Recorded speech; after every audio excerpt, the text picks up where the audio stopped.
서구 자체가 이제 도시가 오래되다 보니까 오래된 집들이 많아요. 특히 그 중에 보면 이제 공동생활주택, 우리 흔히 말하는 아파트, 연립주택, 뭐 다가구집 같은 게 있는데 특히 연립이나 다가구 같은 경우는 이미 뭐 한 40년 전부터 지어진 건물들이 많아요. 오늘은 저희와 인천 서구청이 인도네시아와 말레이시아 무역사절단 사전 성명을 갑니다. 즉 저희가 그 전파하기 위해서 캄보디아, 필리핀, 그 다음에 인도네시아, 그 다음에 금년에 저희가 베트남, 호치민에 다녀왔어요. 그래서 오늘은 특별히 서구청과 함께 인도네시아와 말레이시아를 오늘 제가 저희 그 말레이시아의 그 펄업에 와 있는데요. 저희 그 부스 안에 아주 귀한 모셨습니다. 그 서구를 몽땅 짊어지시는 부처장님, 안녕하세요. 네, 안녕하세요. 갑자기 너무 띄워주시는데. 부처장님이 오면 이렇게 이제 무역사절단에 오셨는데요. 여기에 무역사절단의 가장 큰 의미는 어디 있습니까?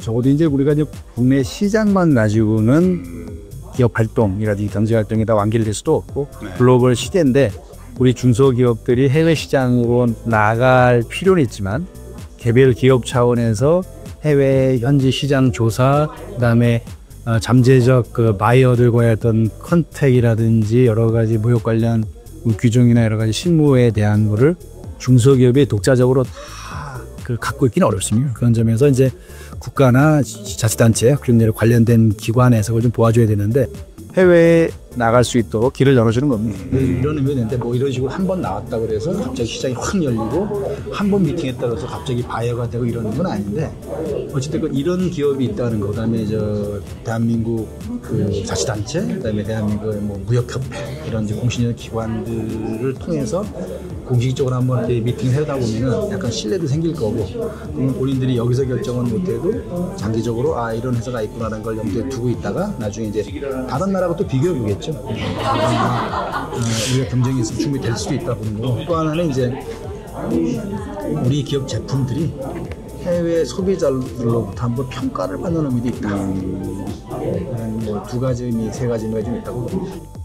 이번에 방문을 인도하고 인도네시아하고 말레이시아 했단 말이에요. 뭐 특별한 이유가 있습니까? 뭐 기본적으로는 이제 그 참가 업체들, 희망 업체들의 이제 그 요구 사항을 반영한 건데. 네네네. 저는 이렇게 봅니다. 이제 우리가 뭐 미국이나 뭐 유럽 시장까지 지금 뭐 가기는 사실 쉽지 않은데, 특히 이제 그 인도네시아는 아시다시피 뭐 인구가 뭐 전 세계에서 네 번째로 많은 국가, 잠재력인 국가 평가받고 있고, 말레이시아는 이슬람권의 일종의 관문 같은.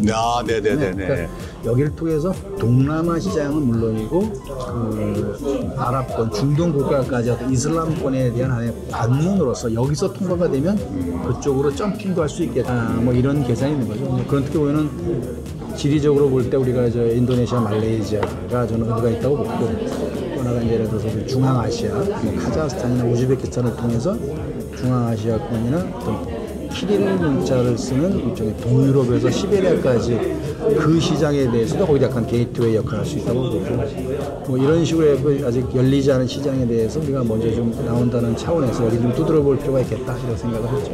어찌됐건 해외 시장 나간 거에 대해서 경험이 없거나 약간 좀 주저하시는 기업들한테 이렇게 이런 식으로 가면 나갈 수 있다는 길을 보여준 거고요. 일단 우리는 일종의 자락을 까는 거죠. 이게 명석을 깔아주면, 어차피 기업들은 기업들이 생존하기 위해서, 그다음에 그 오랫동안 기업 활동해 오신 기업인 입장에서는 어느 정도 길만 열어주면 충분히 해낼 거라고 보고, 또 국가나 자치단체의 역할은 그들에게 길을 보여주고 거기까지 인도해 드리고 그 멍석을 깔아주는 정도. 그럼 우리 기업인들의 역량과 경험으로 봐가지고 그 이후 단계는 충분히 잘할 수 있을 거라고 믿습니다. 네, 감사합니다. 지도자님 혹시 유튜브 영상에 출연하신 적 있습니까? 있죠? 뭐 짧게 길게. 저희 채널은 그 옥상 방수 관련 그 채널이거든요. 네네네. 그 서부에 있는 그 옥상 방수 채널인데요. 부청장님의 그 조언 한 말씀 부탁드리겠습니다. 저희 입장에서는 이제 그 개별 건물의 옥상 방수, 그다음에 건물 방수에 대해서는 사실은 관심이 있는 게 저희들이 관리하는 공공시설에 대해서 그게 늘 문제가 됩니다. 건물 자체도 이제 그 방수가 문제가 있고 또 하나는 저희가 이제 서구 자체가 이제 도시가 오래되다 보니까 오래된 집들이 많아요. 특히 그 중에 보면 이제 공동생활주택, 우리 흔히 말하는 아파트, 연립주택, 뭐 다가구집 같은 게 있는데 특히 연립이나 다가구 같은 경우는 이미 뭐 한 40년 전부터 지어진 건물들이 많은데 거기 거주하시는 분들이 사실은 뭐 경제적으로는 조금 뭐 이렇게 넉넉하지 않은 분들이 많아서 저희가 그분들을 지원하는 사업도 있어요. 근데 이제 제일 거기서 많이 요청하는 게 방수 이런 문제인데 집에 물이 새는데 이게 뭐 천장에 구멍 뚫어도 비가 새는 게 아니고 어디론가 물이 스며 들어와서 그게 뭐 콘크리트 안을 또 약간 수맥처럼 타고 오다가 어디서 흘러나온다는 거예요. 사실 이게 돈을 들여도 효과가 이렇게 100%안 나오는 경우가 있는데 정말 이게 우리 저 펜테크처럼 좋은 제품이 정말 효과가 있다면 그렇게 해서 아마 우리 저 서구에 사시는 우리 이웃들에게 큰 도움이 되지 않을까. 더해서 우리가 뭐 교량이라든지 터널 같은 이제 공공시설도 방수 문제가 좀 중요하거든요. 그래서 그런 문제에 대해서 여러 가지 뭐 이런 제품들이 좀 앞으로 좀 필요하지 않겠나. 계속 허물고 새로 지을 수는 없는 거고 잘 유지하면서 잘 관리하면서 수명을 연장해야 되는데 그런 점에서는 아마 우리 한국처럼 그 우기가 있는 거죠. 그러니까 몬순이죠. 장마가 있는 비가 오는 지역에서는 방수 기능이야말로 앞으로 도시 관리의 핵심적인 부분이 아닐까 이렇게 생각합니다.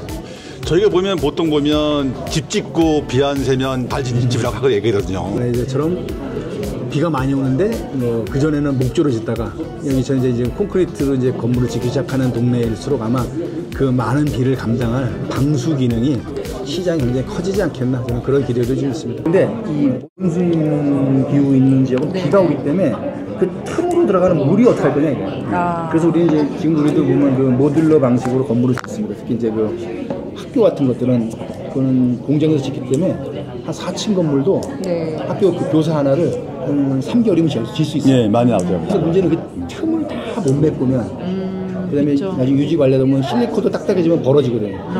뭐 거기 그다음에 콘크리트 건물도 계속 거기서 콘크리트 쌓다 보면은 이거 한번 쌓고 그 다음 단계 또 하죠. 이 틈이 다 비는 거예요.